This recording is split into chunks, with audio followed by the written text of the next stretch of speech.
Ozzy Osbourne, often hailed as the Prince of Darkness, and a towering figure in the history of heavy metal, took his final bow, leaving the world of rock and roll forever changed.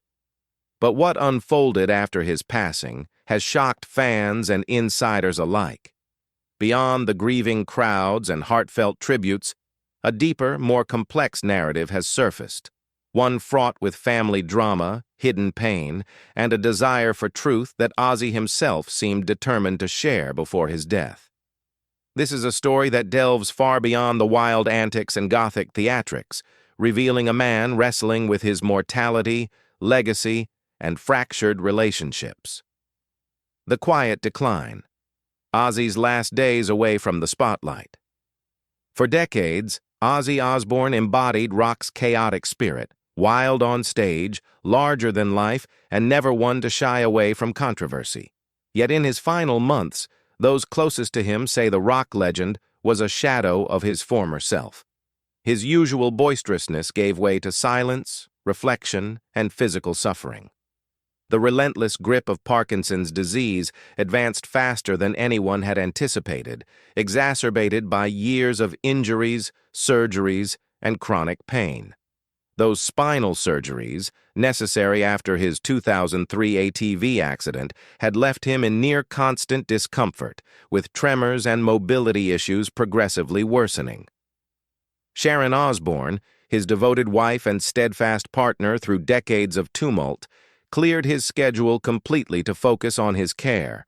Around-the-clock caregivers, spiritual advisors, and medical professionals surrounded him as he battled his failing health, but it wasn't just his body that was breaking down. Emotionally, Ozzy was reported to be tormented, caught in the crossfire of regret and unresolved family conflicts that weighed heavily on his soul. The weight of regret, family fractures, and emotional turmoil. As Ozzy Osbourne's health declined in his final months, those closest to him noticed a profound shift, not just physically, but emotionally. Friends of the Osbourne family recall private conversations in which Ozzy, once the unshakable Prince of Darkness, opened up about lifelong regrets. He would often weep while reflecting on missed moments with his children, especially Kelly and Jack, whose early years were overshadowed by the chaos of fame, addiction, and a turbulent home life. "I wish I could have done it all differently," he confessed to a trusted friend. "I don't want to go out with this weight on me." It wasn't just guilt. It was grief for the time lost and the walls that never fully came down between him and those he loved most. These emotions pushed Ozzy to take an unexpected step, planning his own funeral. But this wasn't a rock star's grand finale. It was something far more intimate, raw, and symbolic of the inner pain he carried. Every detail, from the chapel in Birmingham to the guest list, reflected a man seeking peace, not spectacle. In choosing his final goodbye, Ozzy revealed something fans rarely saw, the vulnerability of a father trying to make amends before it was too late. A funeral. Unlike any other, Ozzy's unsettling last wishes. When Ozzy Osbourne's funeral arrangements were announced, many expected a grand, over-the-top rock and roll spectacle. After all, this was a man who had defined heavy metal theatrics. Bats, pyrotechnics, and roaring guitars had been his trademarks. Yet Ozzy's final wishes defied every expectation. Instead of a stadium packed with screaming fans and blaring electric guitars, he requested a quiet, intimate ceremony in a small chapel in Birmingham, England, his birthplace and the gritty city where his journey began. In conversations with Sharon, he made it clear, "If I'm going to rest, I want it to be where it all started, before the madness, before the fame." He wanted Gregorian chants instead of metal anthems, solemn hymns in place of pyrotechnics, and a select group of people who truly knew him, not industry hangers-on or fair-weather friends. Family insiders say his guest list was deliberately short, excluding some of the biggest names in rock. Former Black Sabbath bandmates, longtime friends like Gene Simmons of Kiss, and legendary musicians such as Slash, Alice Cooper, and Marilyn Manson were not invited. Ozzy's personal letter, discovered in his journal, revealed his reasoning. "I don't want strangers pretending they gave a damn. If you didn't call when I was breathing, don't show up when I'm cold." This final act of control was his way of filtering the energy at his farewell. Only those who truly loved him beyond his fame were welcome. Family drama unfolds: the exclusion of Amy Osbourne. While the world speculated on Ozzy's final ceremony, a much more painful drama was unfolding behind closed doors. The Osbourne family, no strangers to public scrutiny, were now caught in a deeply personal and heartbreaking feud. Amy Osbourne, Ozzy's eldest daughter, was reportedly excluded from key parts of the funeral ceremony and omitted from significant portions of his will. Known for her reclusive nature and refusal to embrace the family's public persona, especially the MTV reality spotlight, Amy had long maintained distance from the family's chaos. Despite this, friends confirmed that the exclusion was devastating. One insider revealed, Amy broke down crying outside the chapel. She wasn't even told the exact time of the ceremony. It was like she was erased. Her absence was deeply felt, contrasting sharply with the front and center positions of Sharon, Kelly, and Jack during the service. Ozzy's complicated relationship with Amy was a source of sadness and frustration. He struggled to connect with her as she rejected the cameras and lifestyle the family had embraced. Years of strained communication culminated in this painful silence. Amy herself once said in an interview, "I didn't want to become a product. I love my family, but I didn't want to be part of the circus."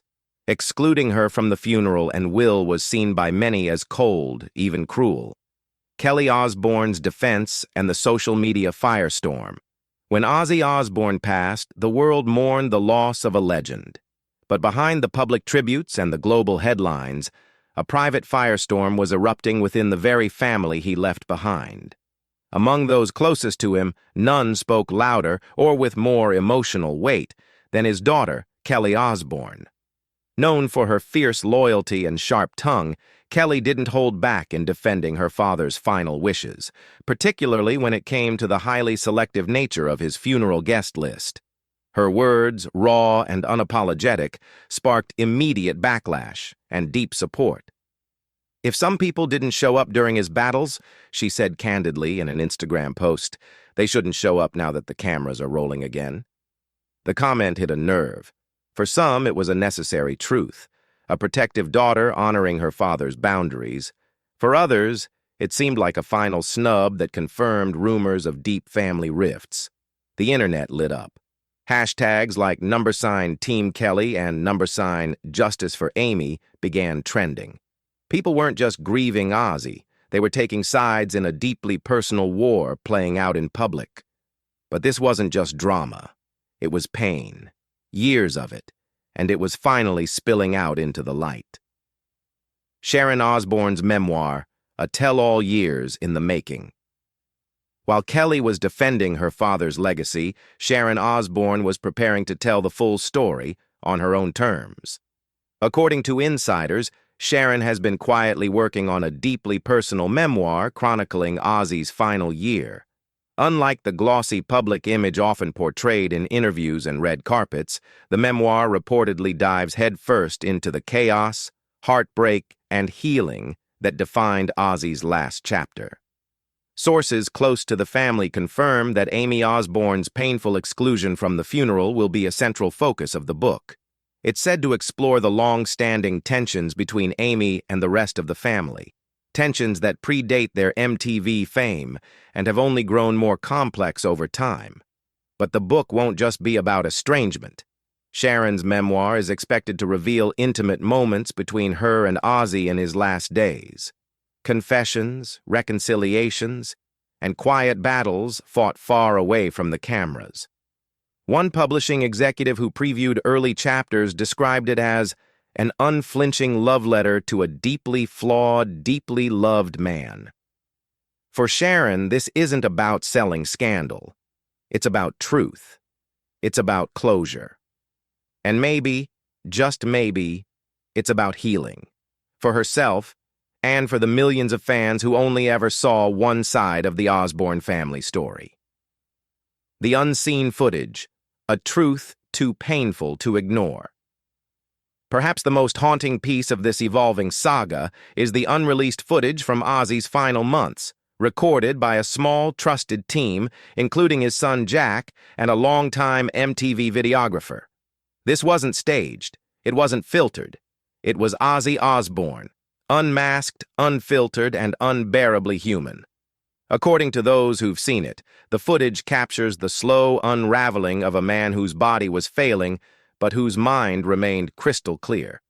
Ozzy, weakened by Parkinson's disease and chronic spinal pain, spent his days surrounded by his dogs, his guitars, and a few family members who kept vigil as his condition worsened. Gone were the stage lights and screaming crowds. In their place, quiet, reflection, and sometimes heartbreaking silence. One clip reportedly shows Ozzy sitting in a dimly lit room, staring straight into the camera. His voice trembles, but his message cuts like a knife. They cheered for the wild man. Now let them see the real man, the one who's afraid of sleeping because he might not wake up. That one sentence left the entire crew stunned. It was Ozzy's way of stripping away the legend to show the human beneath. No eyeliner, no persona, just fear, regret, and truth. Pain and humor in equal measure. Despite the overwhelming physical pain, Ozzy remained true to his nature, a showman to the very end. In one bittersweet moment caught on tape, he told a nurse with a smirk, "Don't let them bury me in a suit, just my bat wings and eyeliner." The humor was classic Ozzy, irreverent, dark, and oddly comforting. But those jokes were laced with real suffering. According to Jack, even the act of speaking became a struggle in his final weeks. Old spinal injuries from his infamous 2003 ATV accident had resurfaced with vengeance.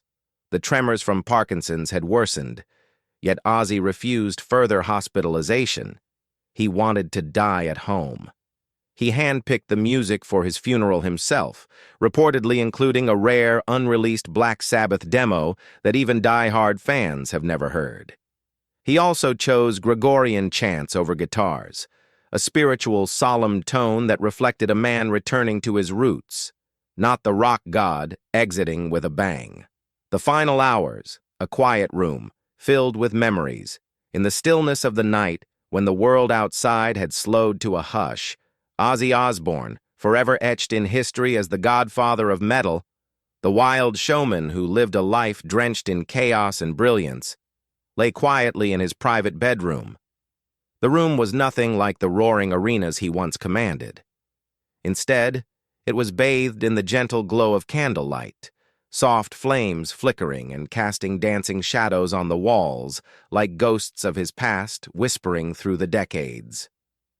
Surrounding him were tokens of a life lived loudly yet deeply. Vintage concert posters bearing the wear of countless tours, leather jackets stained with sweat and history, and guitars resting quietly on their stands, silent witnesses to the countless nights he had poured his soul into music. The faint, haunting strains of Black Sabbath's instrumental tracks seeped softly into the air. Melodies both somber and sacred, setting a tone of reverence, a slow farewell. This was Ozzy stripped of the spectacle, the pyrotechnics, and the wild theatrics he had made famous. No longer the Prince of Darkness who prowled stages with reckless abandon, but a man fragile and reflective, ready to take his final bow away from the spotlight. An unexpected visitor, the return of a brother. Amid this fragile, hushed moment, an unanticipated visitor arrived, a figure whose presence would shake even those closest to Ozzy to their core. Just hours before his final breath, the door quietly opened, not for a doctor or nurse, but for someone deeply entwined in Ozzy's turbulent history. Bill Ward, the original drummer of Black Sabbath, entered the home. For those who understand the legacy of the band, this was no ordinary visit. It was a moment heavy with decades of fractured brotherhood, unspoken pain, and complicated emotions. Bill and Ozzy's relationship had long been fractured by legal battles, misunderstandings, and time that drifted them apart. Their once unbreakable bond had seemed broken beyond repair, with years passing in silence. But as the end drew near, something profound happened. Bill Ward came home, not as a visitor, but as a brother seeking closure. A silent goodbye. Brotherhood beyond words. Inside the dimly lit room, Sharon Osbourne held Ozzy's hand, feeling the slow, shallow rhythm of his breathing. Her eyes, heavy with love and sorrow, met Bill's as she gave a quiet nod, a permission, a blessing for a final reunion. Jack and Kelly Osbourne, sensing the sacredness of the moment, quietly stepped out, leaving the two legends alone in the intimate silence. For nearly 30 minutes, Ozzy and Bill sat together, hands clasped tightly in a gesture that spoke more than words ever could. There were no apologies, no need to revisit old wounds, just a look, a shared understanding, and a silent acknowledgement of a bond that had endured despite everything. Then, as a tear traced its way down Bill's cheek, breaking the silence, Ozzy's voice came as a whisper, fragile but filled with profound meaning. "Thanks for the ride, mate." No grand speeches, no dramatics, just a peaceful spiritual closure. Two men who had shaped not just a band but an entire genre, finally reunited in their last moments. The final breath and immediate aftermath. An hour later, at exactly 3:44 a.m., Ozzy Osbourne took his final breath. Sharon, ever the steadfast partner, rested her head gently on his chest, whispering words heavy with love and finality. "You did good, my love." He was 75 years old. In the quiet aftermath, the world awoke to the loss of a legend. Tributes poured in from every corner of the music universe and beyond. The thunderous riffs of Metallica echoed a solemn goodbye. Slash, Rob Zombie, and other heavy metal icons offered words of respect and grief. Even luminaries far removed from the metal scene, Elton John, Paul McCartney, expressed their sorrow, testament to Ozzy's profound and far-reaching influence. Yet, among all the public tributes, it was the words from his son Jack Osbourne that captured the essence of the man Ozzy truly was, beyond the myth, beyond the stage persona. Jack wrote with heartfelt tenderness, "He showed me that monsters could love deeply, that pain could fuel passion, and that legends still cry. Sleep now, Dad. You earned it." In those words lay the complicated truth about Ozzy Osbourne, a man who wrestled with demons, a man who survived his darkest hours, and a man whose capacity for love and vulnerability was as real as his iconic scream. Thank you for watching. Please subscribe for more valuable updates.